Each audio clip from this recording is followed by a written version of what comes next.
सद्गुण अवगुण के कारण कोई हीरा है, कोई पत्थर है। सद्गुण अवगुण के कारण कोई हीरा है, कोई पत्थर है। धरती पर स्वर्ग बसा लेना, ओ मानव तुझ पर निर्भर है। नमस्कार दर्शकों, नैतिक मूल्यों के सफ़र में हम फिर से एक बार आपके समक्ष उपस्थित हैं। दोस्तों, आज संसार में जो कलह कलेश हो रहे हैं उसका क्या कारण है? मनुष्य मनुष्य से कटता जा रहा है, अंतर होता जा रहा है। इसका एक मुख्य कारण हो सकता है आपस में विश्वसनीयता की कमी।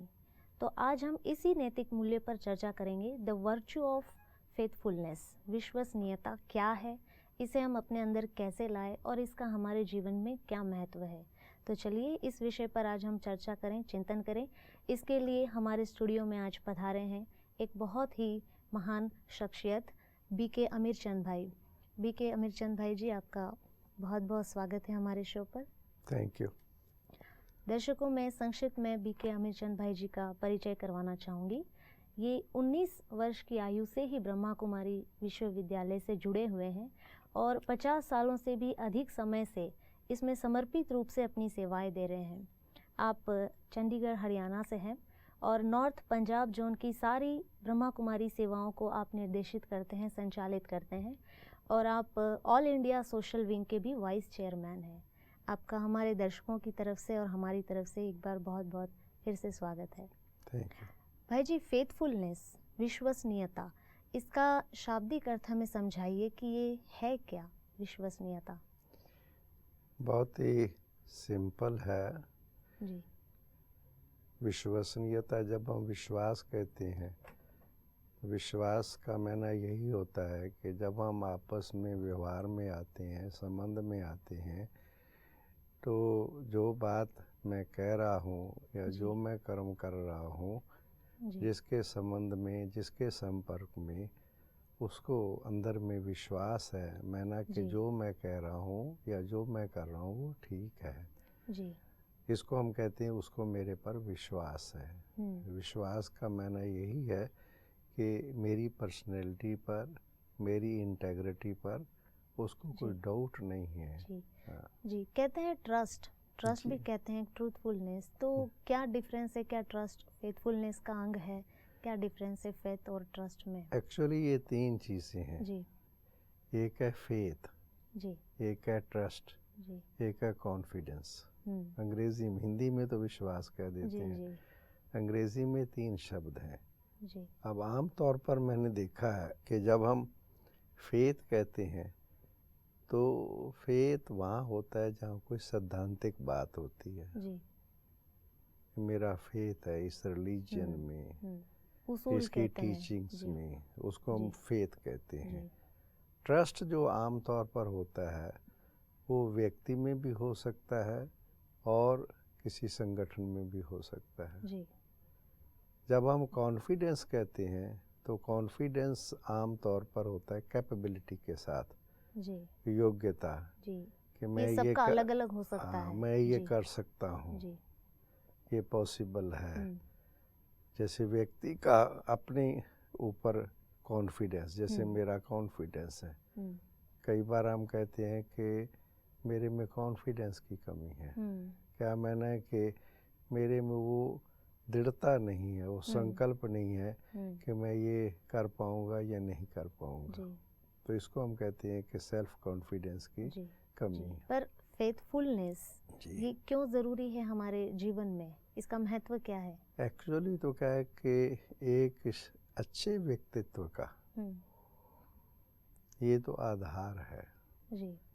अगर मेरा समझो कि विश्वास ही नहीं है किसी में, और एक्चुअली विश्वास की भी मैं ऐसा मानता हूँ अंदर का विश्वास। कई बार व्यक्ति बाहर से कुछ और होता है, जिसके आजकल ड्यूअल पर्सनैलिटी कहते हैं। बिल्कुल। तो ड्यूअल पर्सनैलिटी में ये होता है कि बाहर से हम कुछ और कह रहे होते हैं, अंदर से हम कुछ और होते हैं। जी।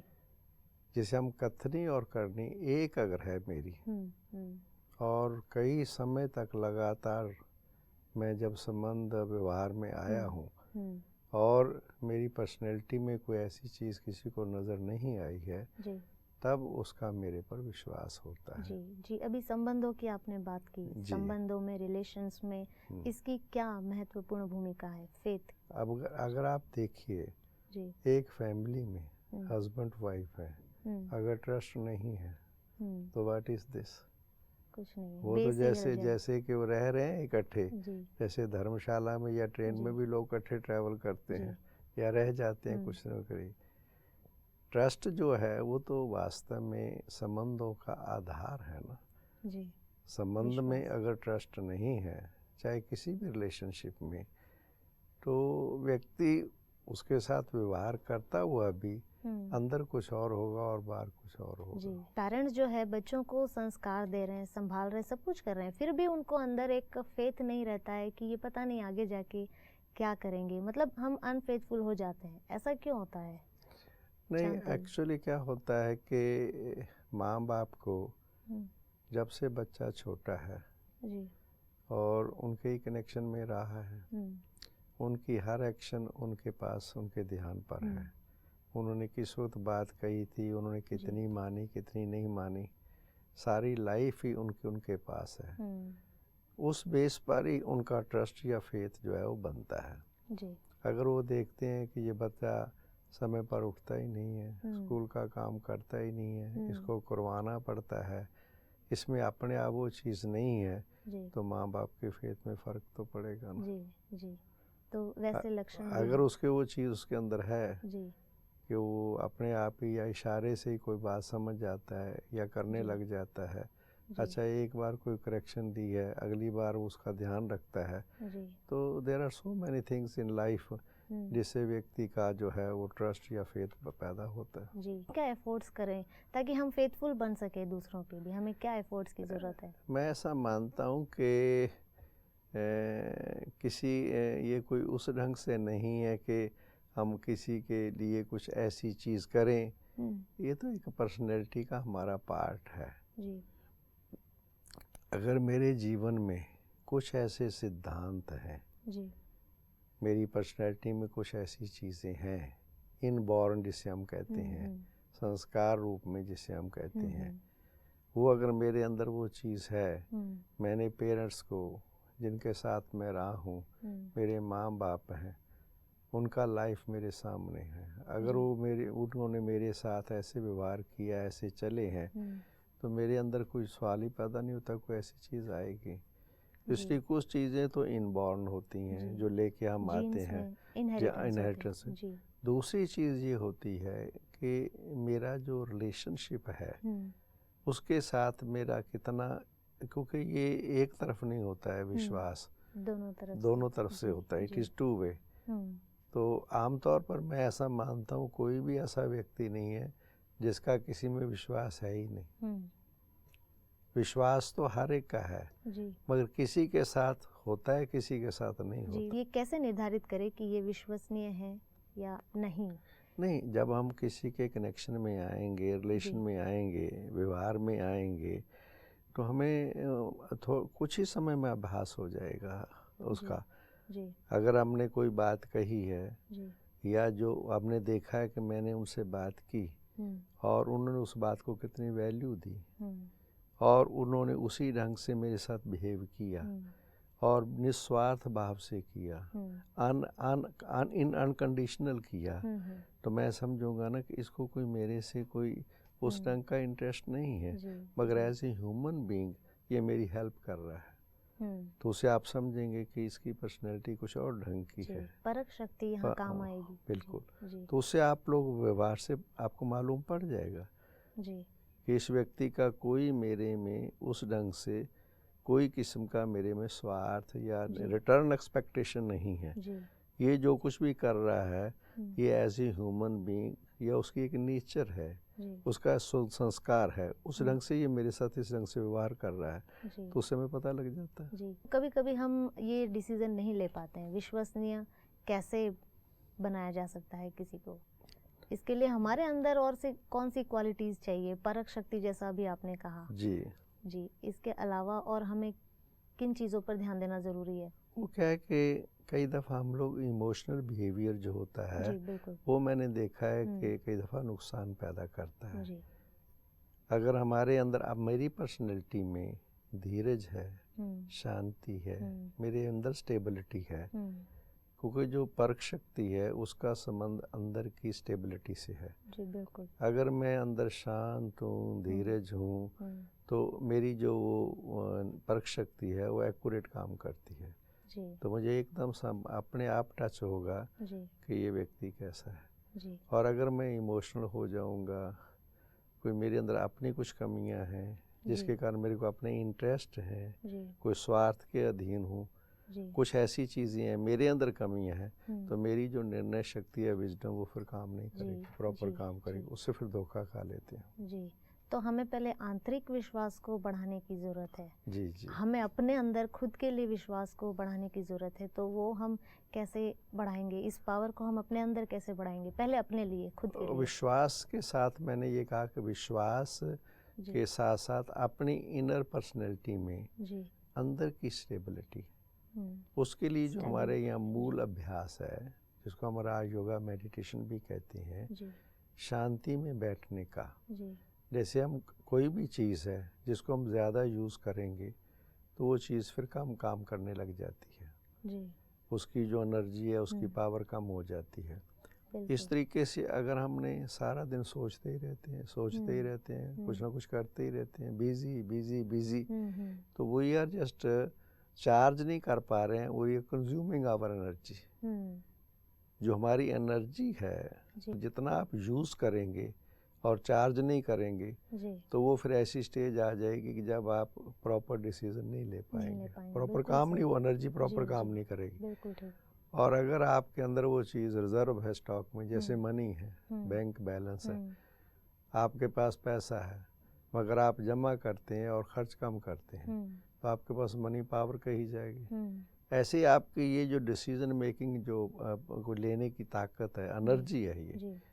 अगर मैं ऐसा अभ्यास करता हूँ कि मैं अपनी कोई भी एनर्जीज को ज़्यादा यूज़ नहीं करता, ना बोलने में, ना देखने में। आजकल लोग टीवी देखते रहेंगे, आजकल कुछ ना कुछ बोलते रहेंगे सारा समय, जैसे कि they are consuming their energy. जब फिर उस एनर्जी की ज़रूरत होती है डिसीजन के लेने के वक्त, दे आर कन्फ्यूज्ड, या फिर जहाँ यूज़ करना चाहिए वहाँ नहीं कर पाते, प्रॉपरली यूज़ नहीं कर पाते। इसलिए उसका तरीका ये है कि वो अपनी एनर्जी को थॉट एनर्जी समझें इसको। जैसे हम कहीं देखते हैं कि बिजली जल रही है तो हम बिजली को बंद कर देते हैं, पानी बह रहा है तो पानी की टूटी को बंद कर देते हैं, वी सेव। ऐसे ही अगर हम क्या सोच रहे हैं, जस्ट एक लिटिल चेकिंग शुरू कर दे, में लिटिल चेकिंग कि मैं इस वक्त क्या सोच रहा हूँ, वो सोचना मेरा वर्थ वाइल है। तो अगर हम अपने इस सोच शक्ति को जमा करते जाएंगे तो देन हमारे अंदर वो स्टेज आ जाएगी, जब हमें यूज़ करना होगा तो प्रॉपर्ली यूज़ करेंगे उसको। वो डिसीजन मेकिंग पावर भी आ जाएगी, क्योंकि हम अवेयर होते जाएंगे अंदर से अपने लिए। जी। तो एक फेथफुल, विश्वसनीय पर्सनालिटी वाला जो व्यक्ति है, उसकी विशेषताएं, जीवन की उसकी विशेषताएं क्या होंगी? उसकी विशेषताएं ये होंगी कि एक तो किसी की चीज़ का उसको भय नहीं होगा। जी बिल्कुल। क्योंकि उसने कोई गलत डिसीजन लिया नहीं है, गलत काम किया ही नहीं है, और उसने कोई गिल्टी कॉन्शियस ही नहीं है। कहते हैं ना गिल्टी कॉन्शियस, गिल्टी कॉन्शियस का माना होता है कि बाहर से बेशक किसी को पता लगे या ना पता लगे, मगर आई नो कि मैंने ये गलत काम किया है।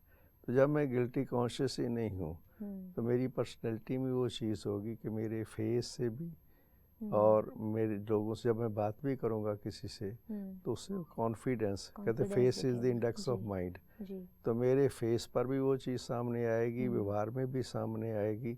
और चीज़ें मुझे जैसे ना चिंता, भय, ये चीज़ें जो है वो लाइफ के अंदर नहीं होती। जी जी बिल्कुल।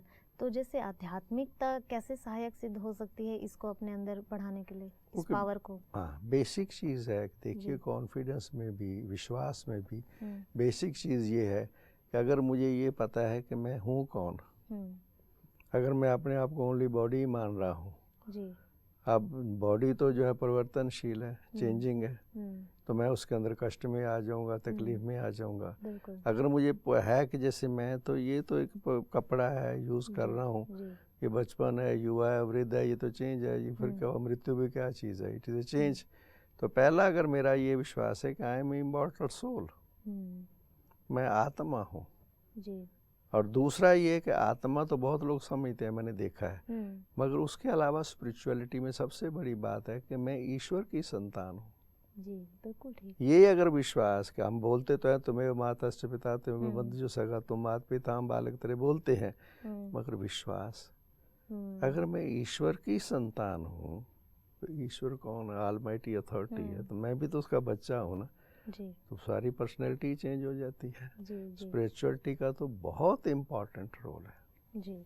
खुद के अंदर स्पेशली खुद के लिए आंतरिक शक्तियों को जगाने के लिए आध्यात्मिकता का बहुत इम्पोर्टेंट रोल है। तभी वो आत्मविश्वास, वो डिटर्मिनेशन, वो सारी नैतिक मूल्य हम जागरूक हो सकते हैं। हम कोई आपका पर्सनल एक्सपीरियंस चाहेंगे कि आप दर्शकों से शेयर करें जो इस बात को इंडिकेट करता है? मैंने देखा है कि विश्वास रखने से भी विश्वास बढ़ता है जी। मेरा ये अपना ये एक्सपीरियंस है कि कोई व्यक्ति में आपको ऐसे लगता भी है कि वो आपको धोखा दे देगा, समझो, मगर आप विश्वास रखते जाइए जी। हम पॉजिटिव सोचें, हम क्यों नेगेटिव सोचें? मैं कहता हूँ अच्छा करने दीजिए जी, वो भी तो ह्यूमन बीइंग है जी।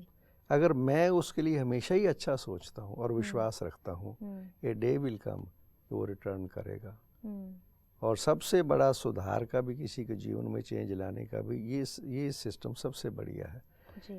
कि आप उसके ऊपर विश्वास रखो और उसको स्नेह दो, प्यार दो, आप उसकी नेगेटिविटी से प्रभावित ना हो जाओ जी। ये बहुत अगर आप उसकी नेगेटिविटी से प्रभावित हो गए तो आप भी फिर नेगेटिविटी बिहेव करेंगे।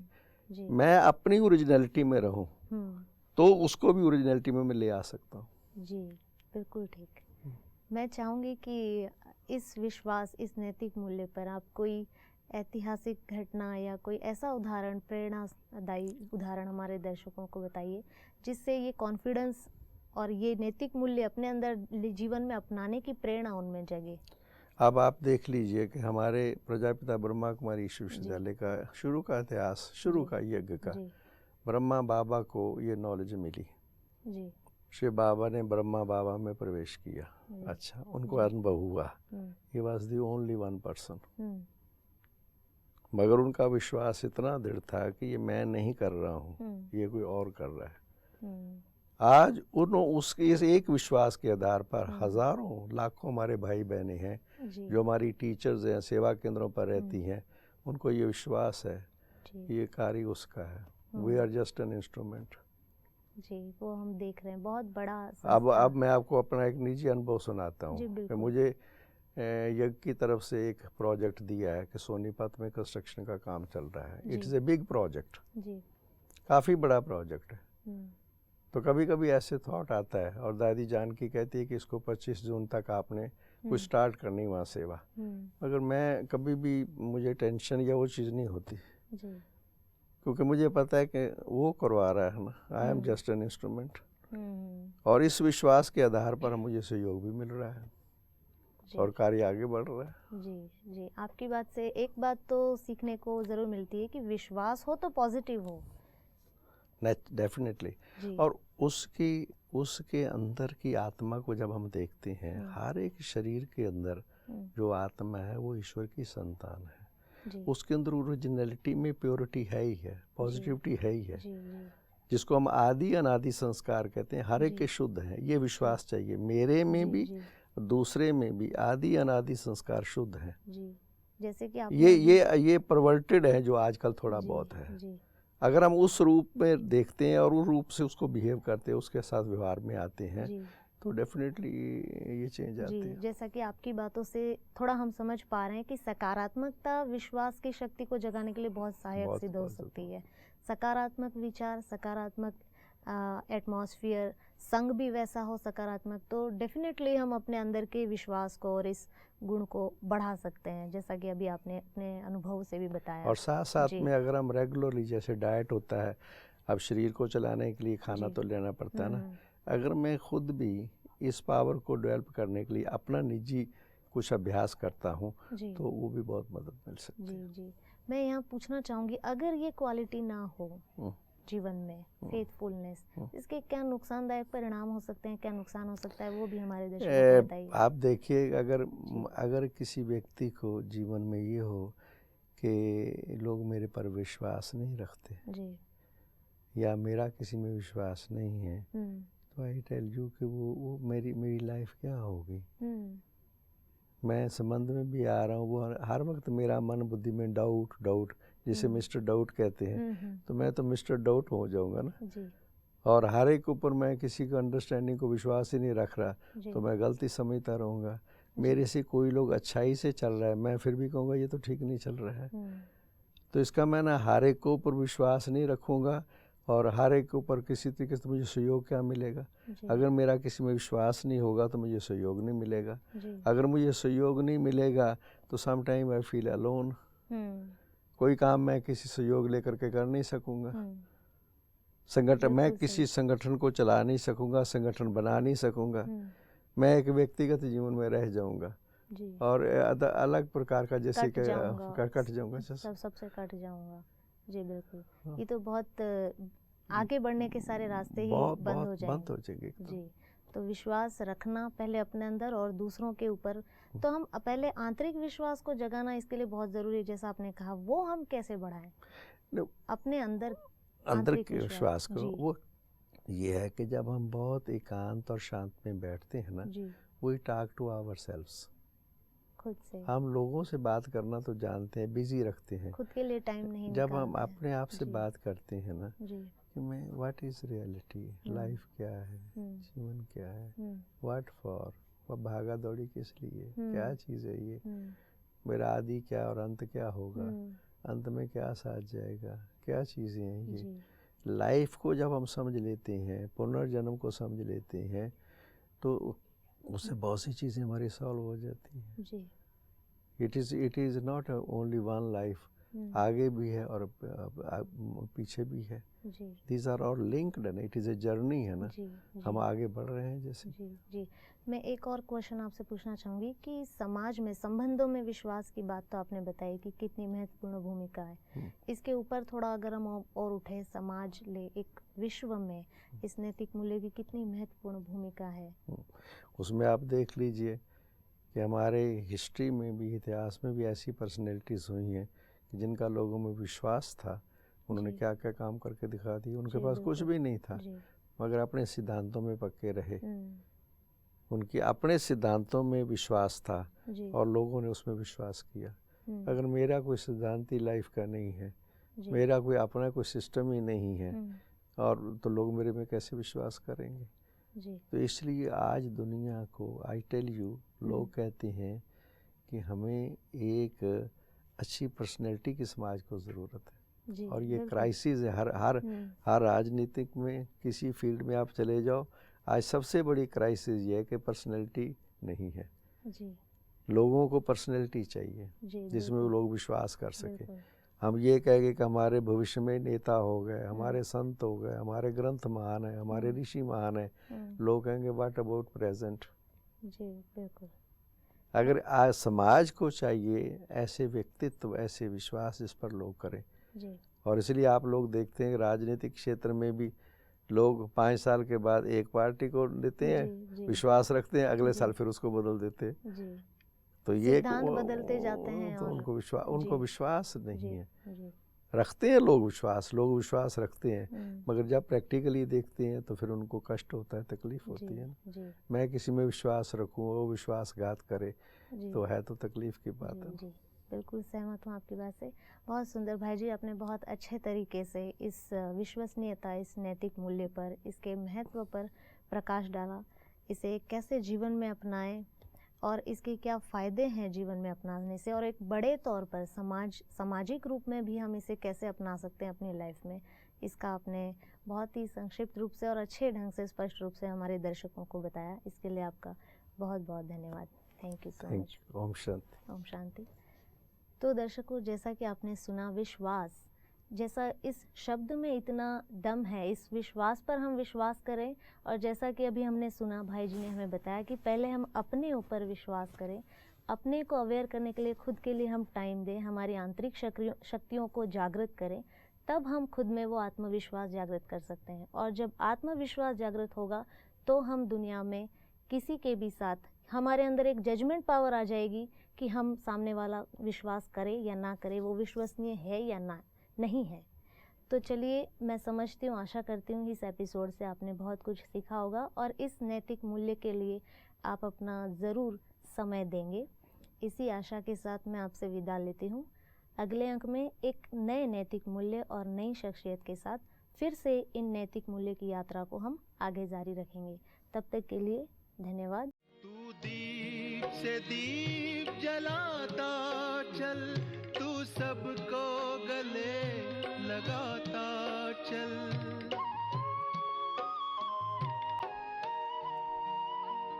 तू प्रेम, एकता, शांति, सत्य, सहयोग के रत्न लुटाता चल। गुण ही गुण भरे पड़े तुझ में, अंतर तेरे